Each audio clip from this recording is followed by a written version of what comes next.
আসসালামু আলাইকুম ওরহমতুল্লাহ। আমরা যদি কোনো মানুষের দোষ জেনে থাকি তাহলে আমরা তা প্রকাশ করার জন্য একেবারেই উদ্গ্রীব হয়ে পড়ি, একেবারেই ওটার উপর ধাঁধিয়ে পড়ি।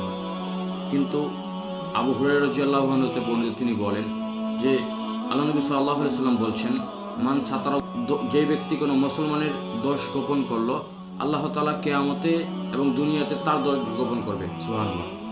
তো আলেমগণ এই হাদিসটা ব্যাখ্যা দিয়েছেন এভাবে যে, মনে করেন আপনার পাপ এই পেজে লেখা রয়েছে, এই পেজে লেখা রয়েছে, এই পেজে আল্লাহ সুবহানাহু ওয়া তাআলা এই পেজ এবং এই পেজ এমনভাবে পিন আপ করে দিবেন যাতে বোঝার কোনো ক্ষমতা না থাকে যে মাঝে একটা পেজ ছিল, মানে আপনার কোনো পাপ ছিল। তাই আমরা যদি কারো পাপ গোপন করি, আল্লাহ তাআলা আমাদের পাপ এভাবে গোপন করবেন। তাই আসুন, কারো যদি আমরা পাপ জেনে থাকি তা চেষ্টা করব গোপন করার, এবং যদি সম্ভব হয় তাকে সংশোধনী করার, তাকে পরিবর্তন করার সেই পাপ থেকে, তাহলে সেই চেষ্টা চালিয়ে যাব।